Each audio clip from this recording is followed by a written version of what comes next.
The City of Phoenix holds community budget hearings throughout April, allowing residents to comment and make suggestions on the city manager's trial budget before final decisions are made. This public discussion is among the reasons the city's budget so closely matches the community's highest priorities each fiscal year. Hello everyone, you're welcome to come closer if you want to do that. I'm Phoenix City Councilman Sal, the CCO, and this is the District 6 budget hearing. And I want to thank everybody for coming out. How many people here from the city of Phoenix? Let's do a show of hands. Okay. And then we have a couple people here from the citizens. Have you all had a chance to fill out a card? Everyone can fill out a card. Well, we have the mayor's office here. Thank you for coming. And we have my office here as well. Take any comments from individuals. I want to appreciate everybody for coming out today. City staff, thank you for coming out. I know this takes you kind of away from your day, from your work, your family. And for the citizens that are here, thank you for coming out. Appreciate the fact that you're all out here and the fact that you've taken away time from your life, from your family, and other things you could be doing. My kids are in tennis tonight, so they said, well, you're going to be home in time, Dad, to pick us up. I said, well, I'm going to do the best I can. We'll see how we go with the budget hearing. But we're going to start it off. We've got a brief presentation. It's going to be about 10 minutes. I'm going to introduce Karen Peters with the manager's office, and she's going to be talking about the budget itself. We've got a presentation and any questions that you might have, and we'll go from there. Okay, but thank you again for coming out tonight. Great, Karen. Thank you, Sal. Good evening, everyone. Thank you. My name is Karen Peters, as Sal indicated. I'm a deputy city manager. And the first thing I want to do, besides thanking all of you for being here, is to introduce tonight's interpreter, Anna Arbayo. Yes. And so she will introduce herself. Good evening, buenas tardes a todos. Soy Ana Arbayo. My name is Ana Arbayo. I will be your interpreter this evening. Voy a ser su intérprete esta tarde. Si necesitan un intérprete, por favor, acercarse a la mesa de atrás. If you will need Spanish interpreting services this evening, please come see me at the back table. Thank you. Thank you. So we do have a number of city staff here, and I think perhaps what we could do is introduce ourselves so that the residents know what departments are represented here tonight. And I'll roll with the microphone. So here I come. City staff. Hi, Daniel Desmond, Library Department. Marianne Potinos, Planning and Development Department. Spencer Self, Neighborhood Services Department. Okay, go Student Services. Denise Olson, Finance. Megan Nail, Public Transit. Santa Mayor's Office. Jeffrey Fields, Mountain Person. Lee Franklin, Library. Ingrid Erickson, Parks and Recreation Department. Mary Lang, Water Services. Mike Jones, I'm a Deputy CIO at Aviation, so I'm here representing Aviation and the IT Services Department. Matthew Howland, the Communications Office. Dewan Forte, Budget and Research. Laura Brown, Budget and Research. Park staff. Park staff. Thank you, park staff, for helping us out here tonight. Okay, so thanks everyone again for being here.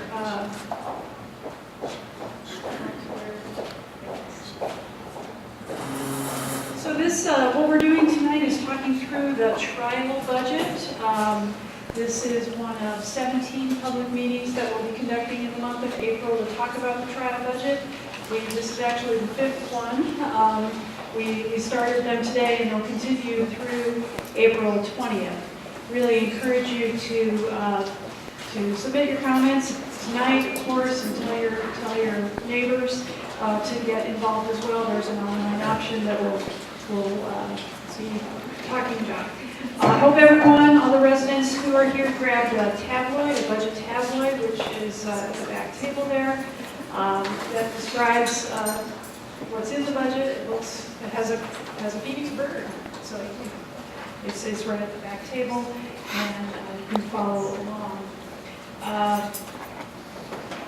And if you have not already filled out a speaker card, please do, and provide it to, Juan, are you taking that cards? Or up here, so that we can take note of your presence. So, we have an overview of the trial budget to show you. It's a brief video, and with no further ado, let's put that on.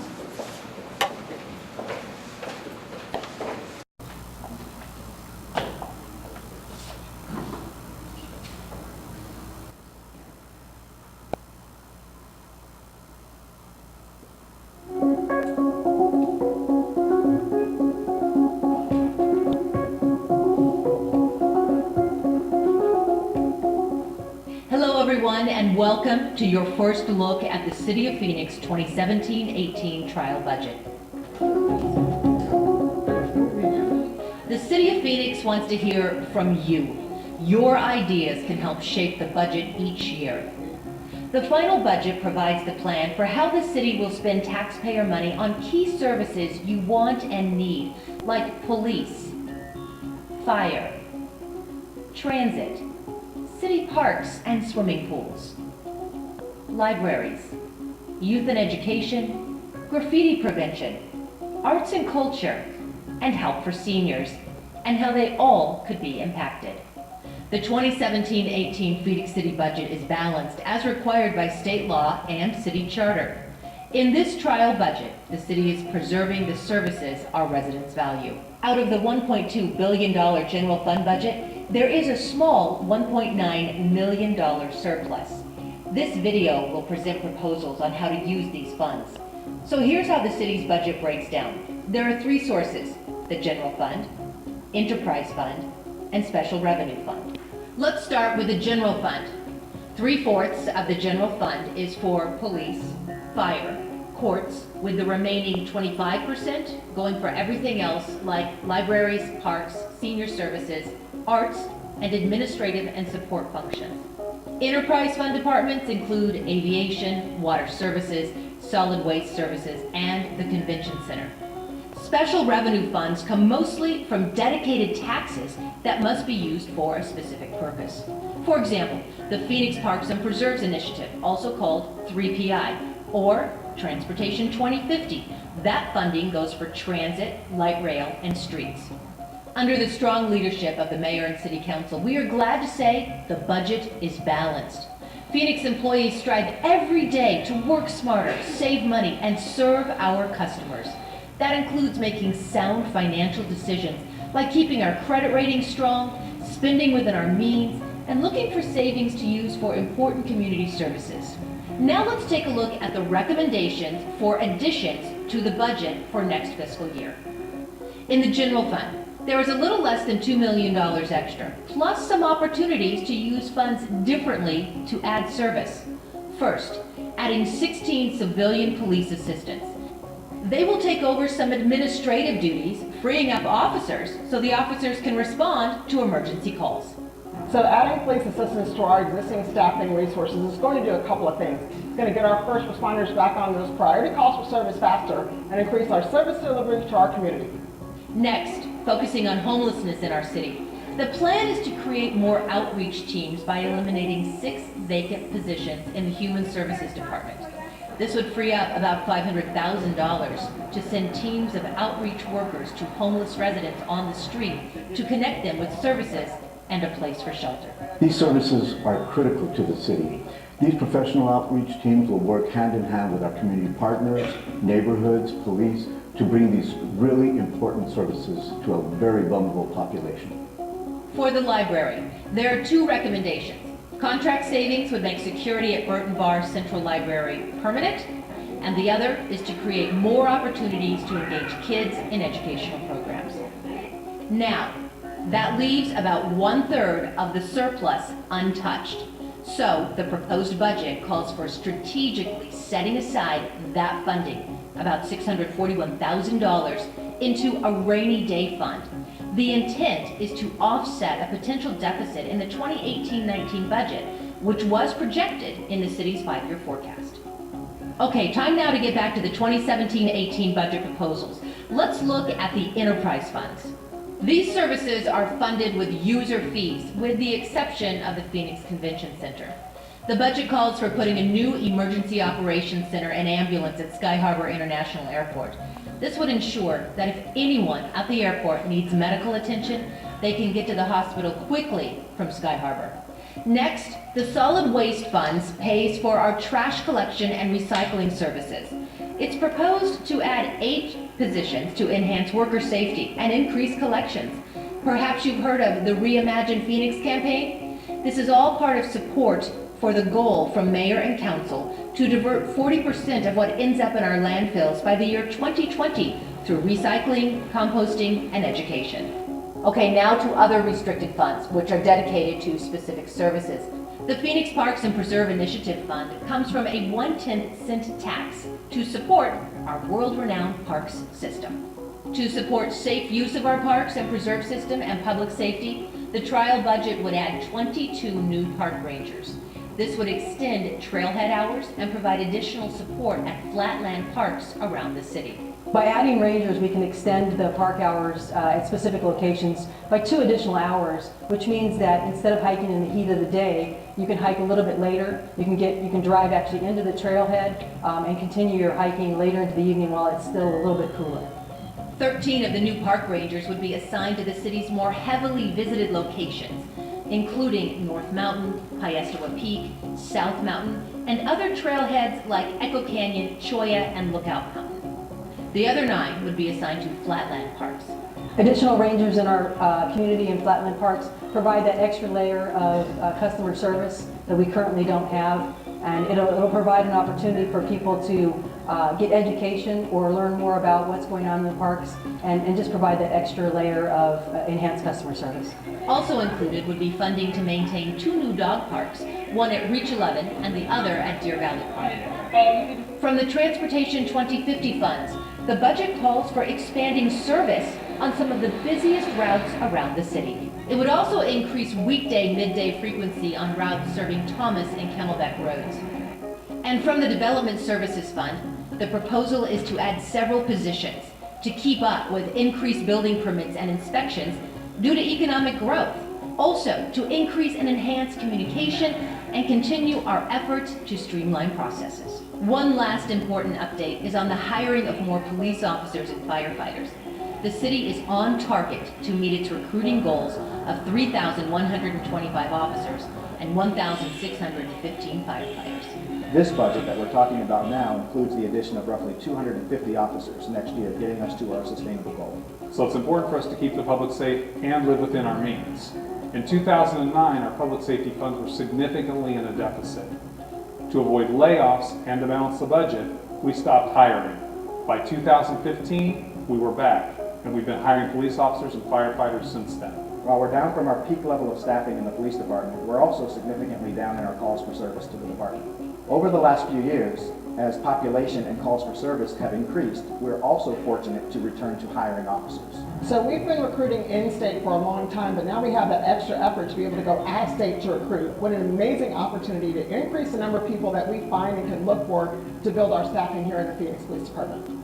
It allows a safe, effective response to whatever emergency is happening in the city of Phoenix. So whether it's a heart attack, if it's a house fire, structure fire, if it's a mountain rescue, is that by having 4-person staffing, it ensures adequate, safe response to meet whatever needs we encounter. Now keep in mind, this year's budget hasn't been adopted just yet. Your input is important, and the City of Phoenix wants to hear from you on what the upcoming budget should look like. So to recap a few highlights, the 2017-18 trial budget calls for 16 new police assistants to free up sworn officers from administrative work, 22 park rangers, which would allow some trailheads to be open longer during the summer, eliminating 6 vacant positions to free up money to expand the city's homeless outreach. Again, this is a balanced budget with some money set aside as a head start for future use. 17 public hearings will take place this month across all council districts and you are encouraged to attend. Make sure you pick up a budget pamphlet outlining all the proposals and options at any of the public meeting or online at phoenix.gov/budget. You can also send your comments or questions to budget.research@phoenix.gov, or to reach us by phone, please call 602-262-4800. You can also comment on social media by using #PhoenixBudget. Thank you for your interest in the City of Phoenix budget and being a part of the budget process.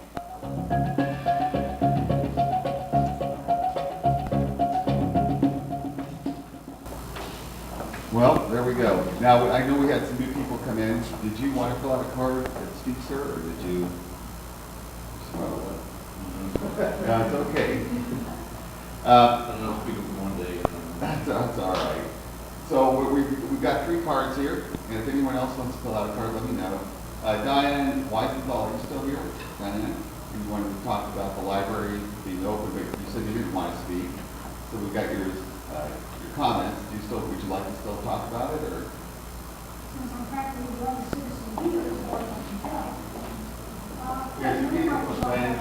Could you come up to the podium just for we are taping for Channel 11, so you'll be a star.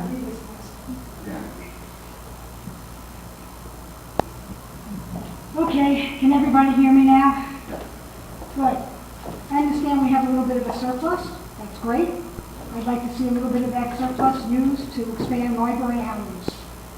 Right now, we only have 2 libraries in the system that are open 7 days a week, and it would be nice if we could expand some of the hours of some of the branches.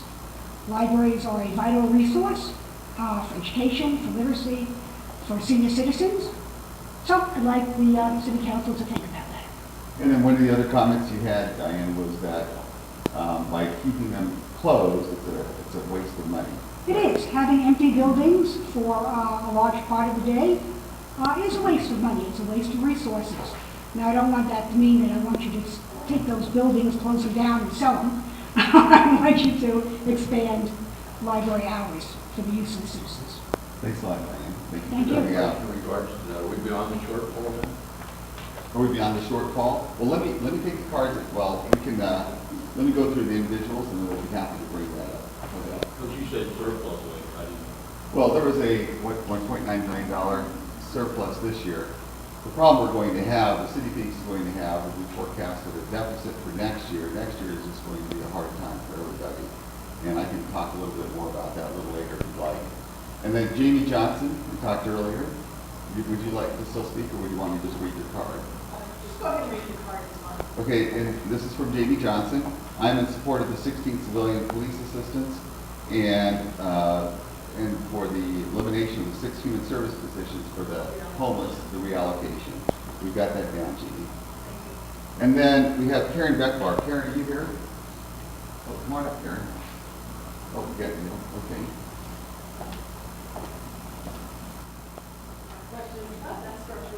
Right.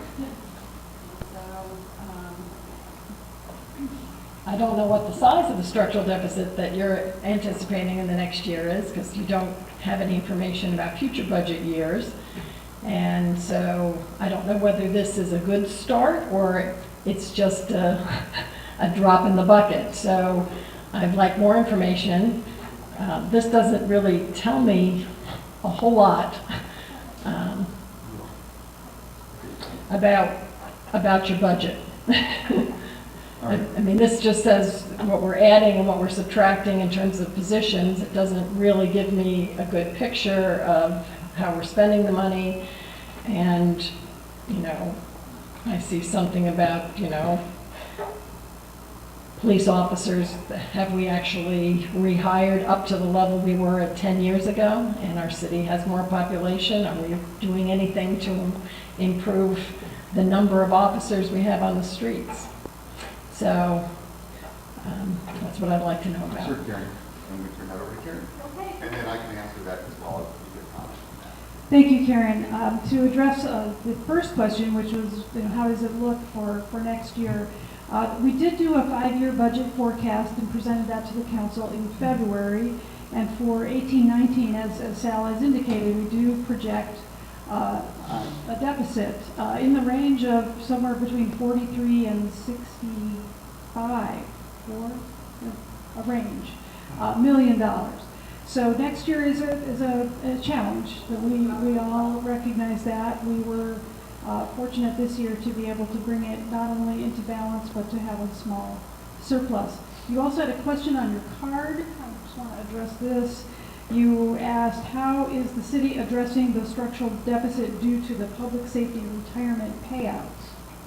So specifically with regard to the public safety retirement payouts, of course, there are payouts to members who retire, and those are determined on an individual basis. But then as far as the unfunded liability, which I expect is what you're referring to, the Public Safety Personnel Retirement System, PSPRS, does actuarial analysis, and they send us an invoice each year that is to pay our portion of the unfunded liability on an amortized basis going forward. So they tell us what we pay, and that's what we budget for. So I hope that answers your question. If it does not answer your question, well, I'm happy to talk to you afterward too. You're saying that you're talking about a $40 to $60 million deficit for next year. Correct. You're setting aside less than $1 million in terms of the rainy day fund. So you're going to have a $39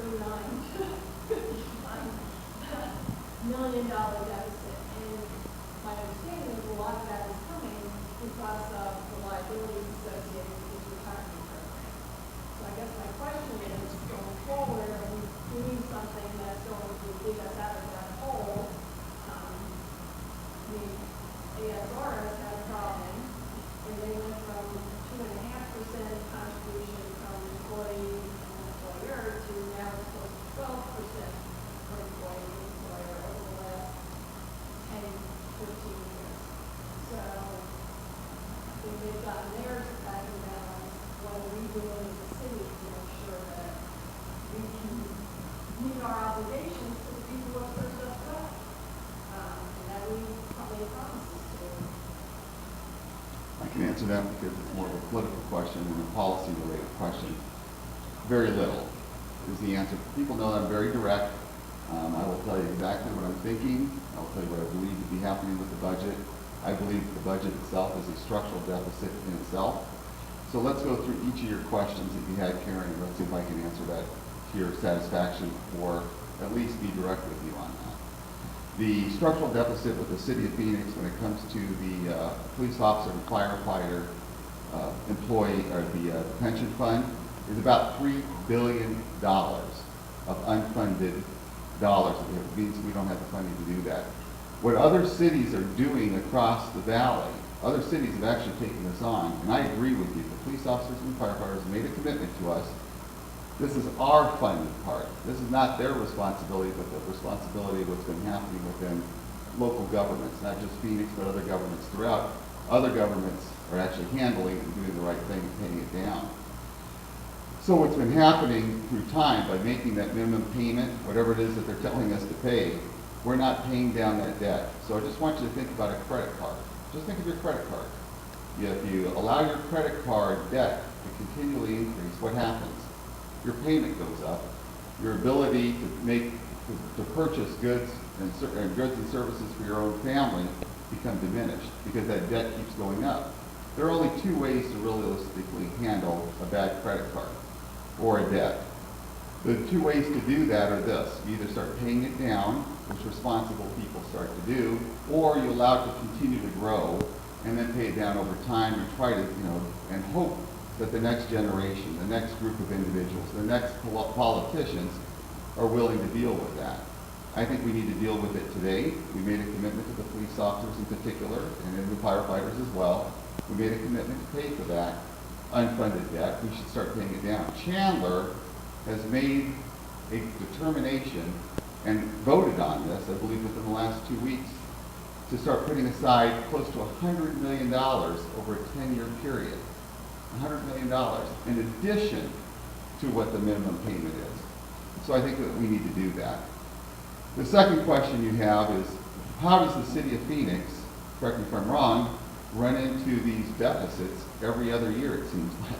when every other city's not doing that, especially at a time when the city of Phoenix has more revenue than it's ever had in the history of its existence.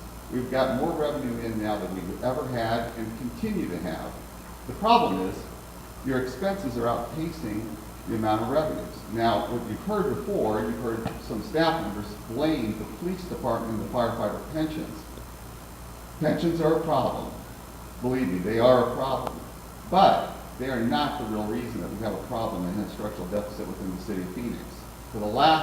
Since 2010, I've been asking city staff to put together what I would consider to be a very simple strategic plan. What is strategic? What is not? Are those functions that we should be doing, or is that another function that somebody else could be doing? We have not done that. So I'm going to throw some numbers out at you, and I want you to just think about this, and it'll give you an idea of why the strategic plan is necessary, and why if we're not willing to take these difficult decisions today, we're just literally passing these problems on to people in the future. And I don't think that that's fair. My parents, your parents, other parents came from another generation where they were willing to make tough decisions. They were willing to sit back and say, we're going to have a discussion on this, and we're going to have to do what we think is the best thing for everybody. So in the last couple of years, the city of Phoenix has raised property taxes more than they ever have in the last 20 years. They've raised it. We've seen more of a sales tax increase when it came to the buses and the transit. We've seen water rate increases in the city of Phoenix, and that is going to continue until we're willing to sit down together and figure out what is best for our community. That's going to continue to do that. So we have got to have a strategic plan. We've got to be able to make decisions of what is a priority and what isn't. When the city of Phoenix made these cuts to the police department back in 2010, there were other areas we could have looked at and decided to say, well, instead of cutting the police department down to where it's now to a point where we're at a very low level, where I believe it's dangerous for our citizens in our community. I believe that it is a present danger because we don't have enough officers on the street today. So I've been pushing for a strategic plan. Other people like Councilman Waring have been pushing for the same thing to try and get our finances into order. We can keep pushing this away year after year after year, but it's not going to fix it. It's not going to fix it for the current employees, and it's not going to fix it for the future employees, and at least future politicians having to deal with problems that we should be dealing with today. Go ahead. Except that the responsibility for the strategic plan belongs to the mayor and city council. Right. Because you are the policy makers, and the staff is supposed to lose that guidance to follow through. So it's Agreed. your ballpark. Hey, I've been trying to push for that for years now, and it's a simple discussion. It's okay for us to bring up complicated, controversial issues. It's okay to do that. It's okay to put everything on the table.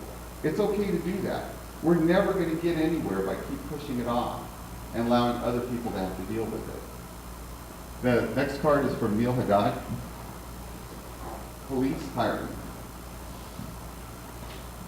Or lack thereof.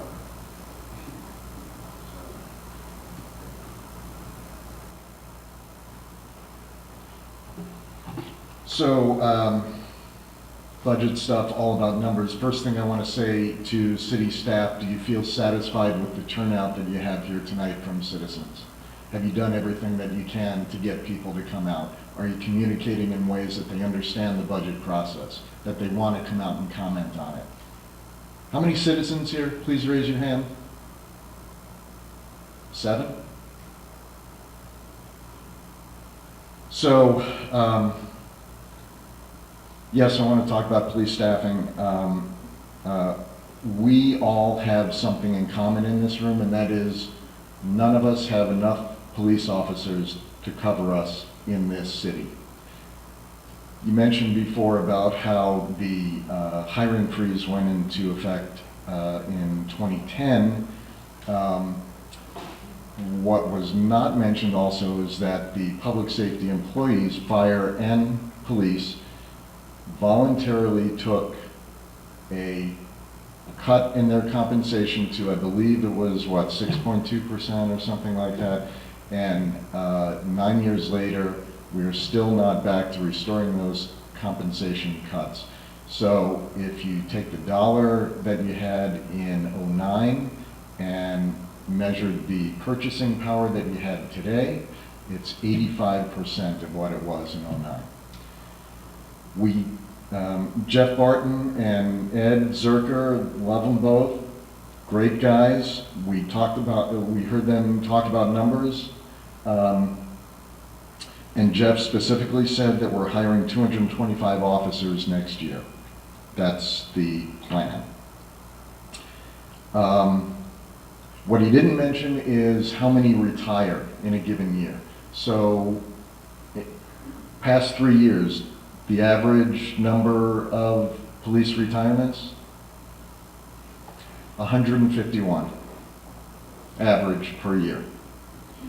So if we are hiring 225 and we're having an average in the past 3 years of 151, and just so you don't think that that's an anomaly, over the past 7 years it's been 123. And we're not booking that, we're not measuring that stuff in.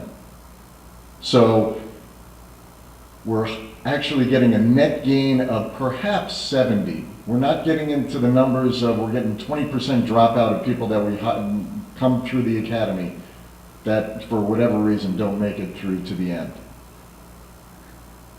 So that's a problem. In 2014, we went from 8 precincts down to 7, and the reason why we did that, we were told, was because we were, and again, I'm not blaming the police department. The police department can only deal with what the city manager and council and mayor, what resources they give them. But in 2014, we shrunk the number of precincts from 8 to 7. 6 precincts, 1 downtown standalone unit. We were told that that was going to alleviate the problems in response times. So response time now, citywide average, 7 minutes for a priority 1 hot call. That means a lot of people it's taking longer than that.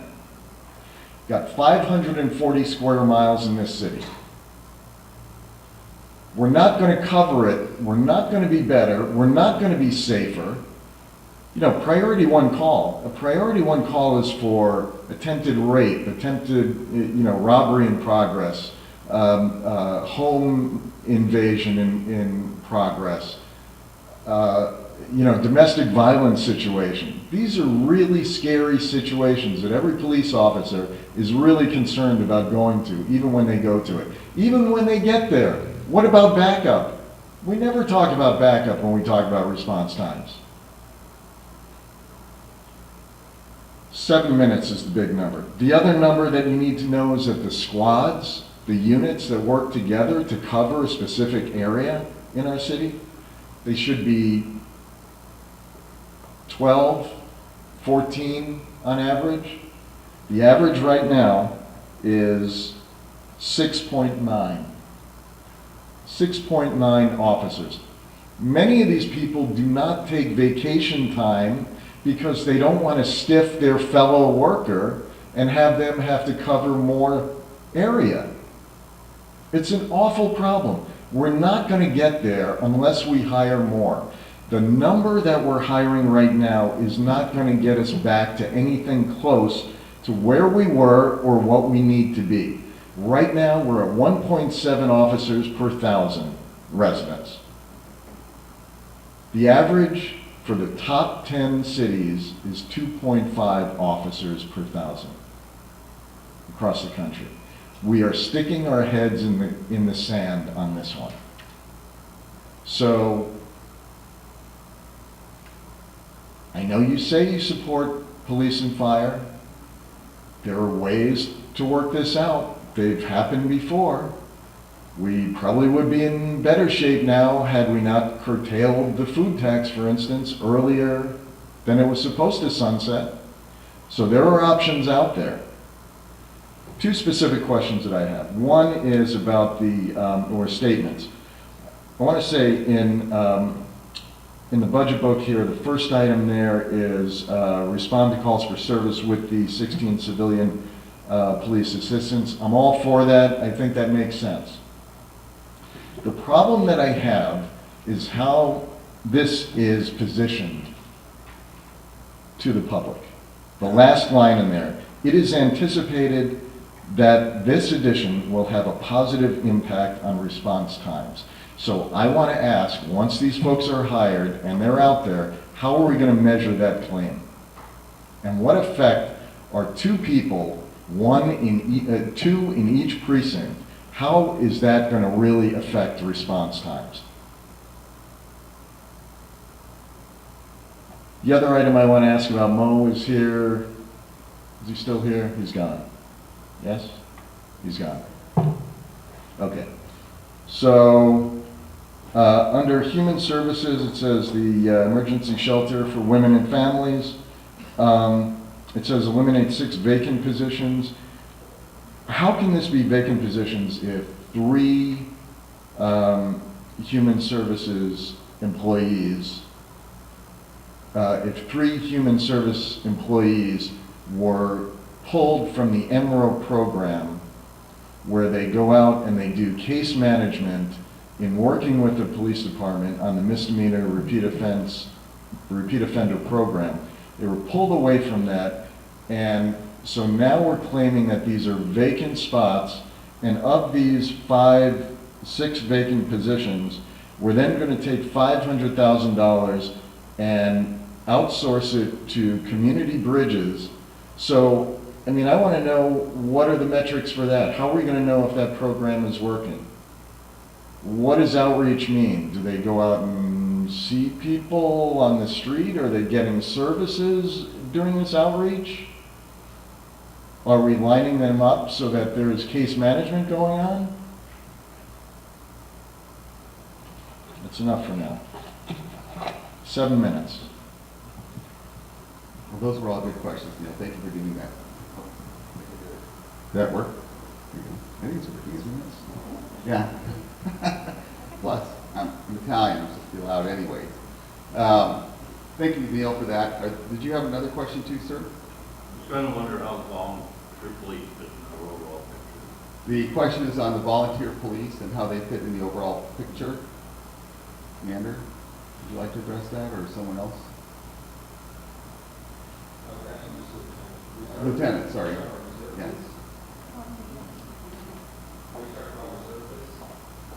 Volunteer. We gave you promotion. Our volunteers, and I'm speaking mostly from reserves, when they come to work, they actually assist with culture service and assist us with everything in regular office. Well, are they figured into the response time?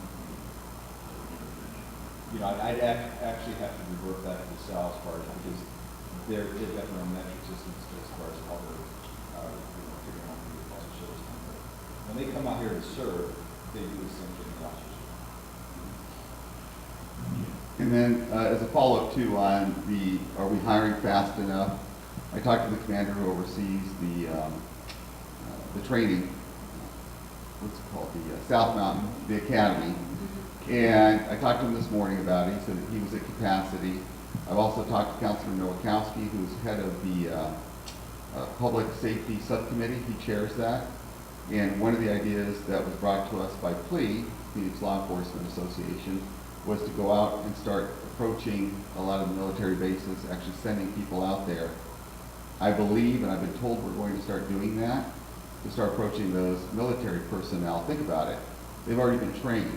A lot of those individuals come from the MPs. They've already been trained. They've got the discipline. They've got a head start on that as one place for us to be able to approach individuals for our police department. It's competitive around the country right now for police. But right now, my understanding is we're at capacity. The next question you ought to ask too, Neil. Can I just jump in on that? Go ahead. Yep. On I have a free. the capacity,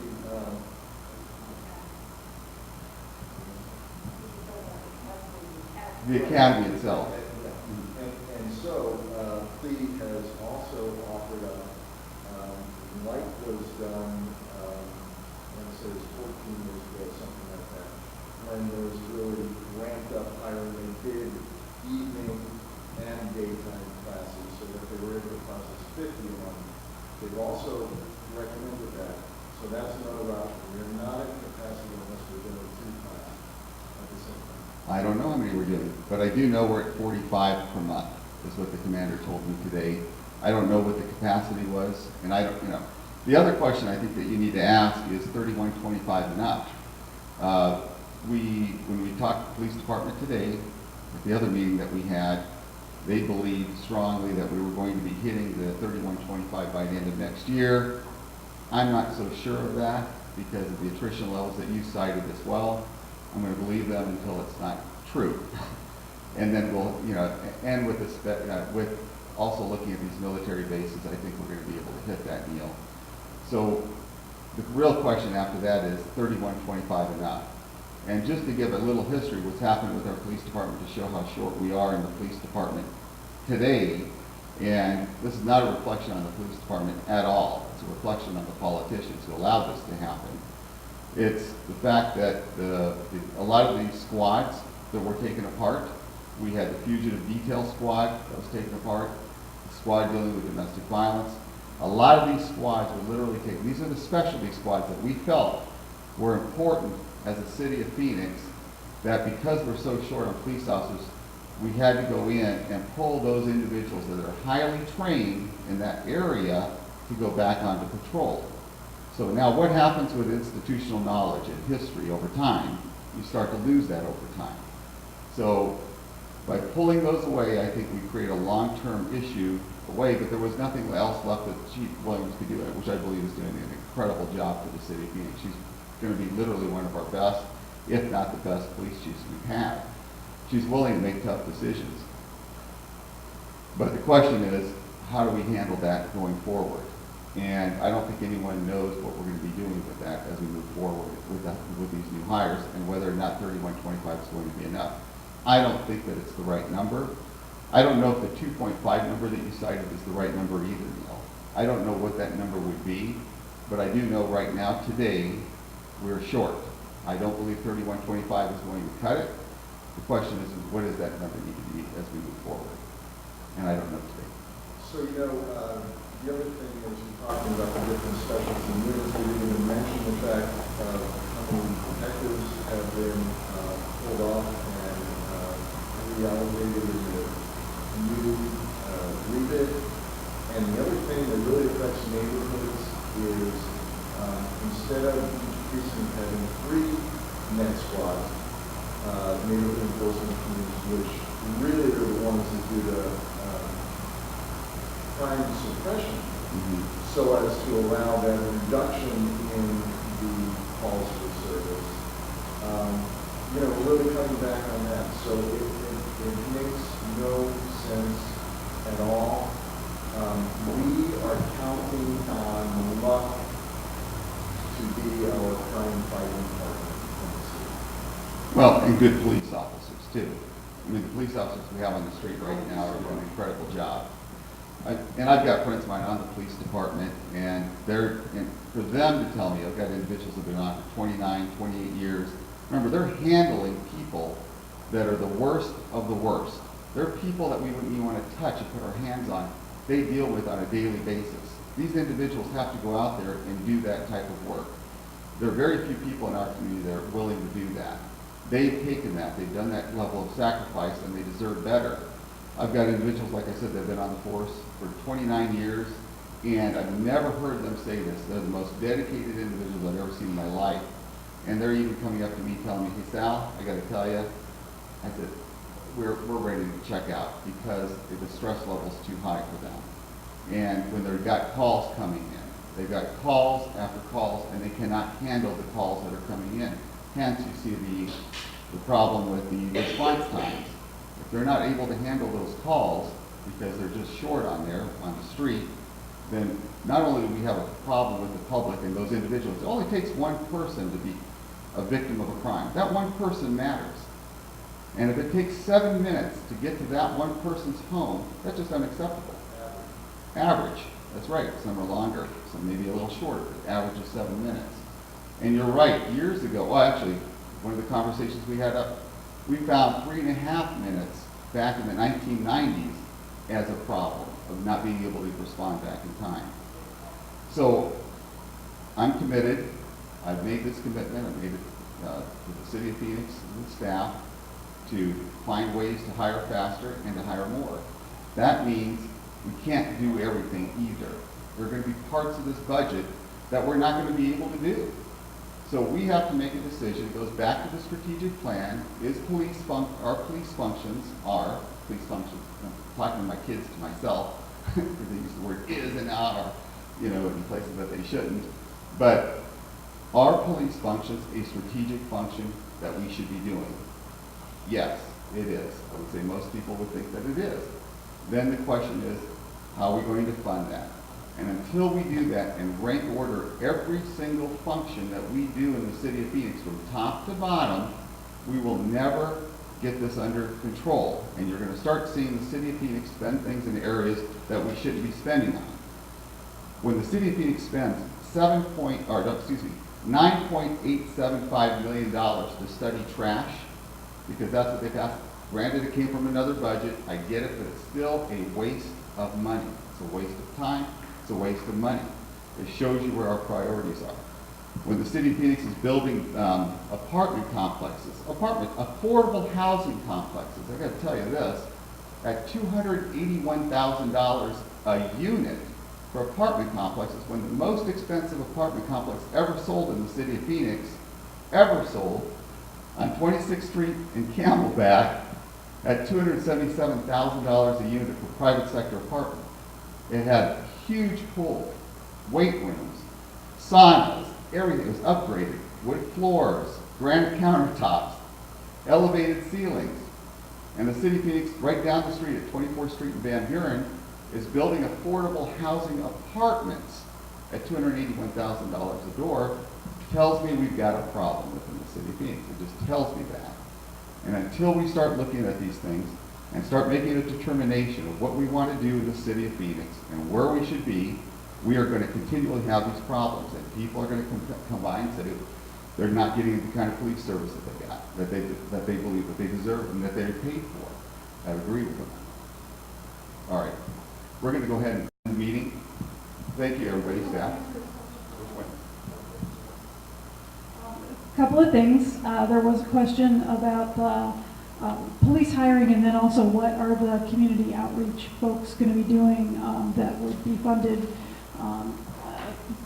to do homeless outreach. And so first, with regard to the police hiring plan, as Sal indicated, the number that we're trying to hit is 3,125 officers. And we are planning to hire to get to that in this coming fiscal year. That does account for known retirements.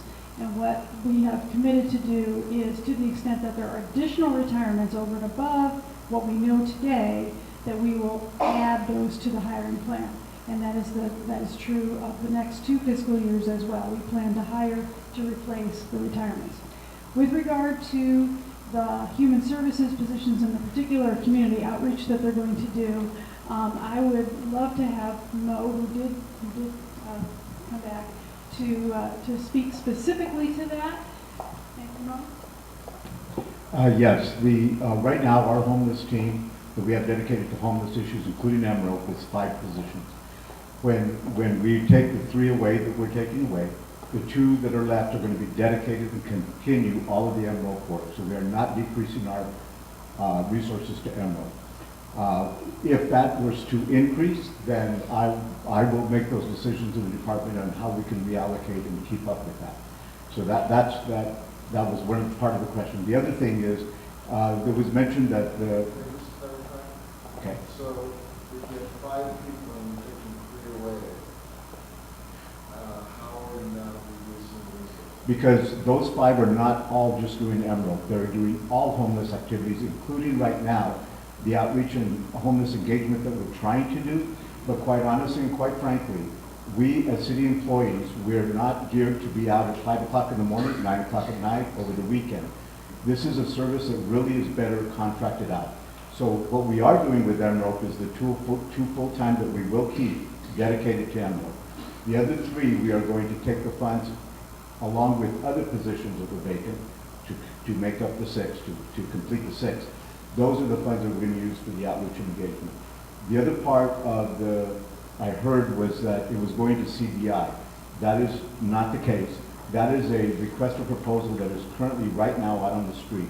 Now, whether or not CBI, you mentioned Community Bridges, ultimately proposes and could win it, but right now that is a competitive process that is out on the street. And so what metrics are in the RFP to address what they do? Well, it's to engage, to bring them into services, reminding you that not all people will come into services. And that's why we need to be constantly engaging. You can't go out and do outreach and engage one time and somebody just goes, oh yeah, please. Some will, but the majority won't. So it's consistent outreach and engagement. We have hotspots in the city that we know of today, where we can't get to all of them consistently, so we'll be able to get out there consistently into these hotspots. So it's engaging, bringing them into services. We will try to track if any actually get into housing, which is not something that these particular outreach teams will literally do. They can't follow them all the way through housing. That's a complete different side of homelessness and services that as a region we work on. But these are to engage and to get them into services so that they can hopefully eventually get into housing. So is that RFP available? Yes, that RFP is on the website. You can get to it on the website. Where would I look for it? Let me talk to you and I'll get it to you, okay? Thank you, Noel, Human Services Department Director. Thank you for being here and available to answer that question. We do have, is there any resident who's arrived who wants to fill out a speaker card and speak at this point? If not, I will hand the mic to Sal. Well, I want to thank everyone for coming out today. I know you took time out of your day to do this. I want to thank staff and citizens that have come out tonight. I know your families are probably waiting for you to get home. But thank you for coming out. This is your budget. This is your money. You own the city of Phoenix. Remember that. We work for you. It's not the other way around. And so that your expectations need to be met in the city. Thank you for coming out. If you'd like to comment via email, budget.research@phoenix.gov, please share that with your neighbors. And thank you again. There will be minutes of this meeting available on our website. And have a terrific evening. You have been watching a community budget hearing held recently in Phoenix. For questions, comments, or ideas, please visit phoenix.gov or call 602-262-4800. You can also send feedback through social media by using #PhoenixBudget. This video can also be seen online at phoenix.gov/PHXTV or youtube.com/City of Phoenix AZ.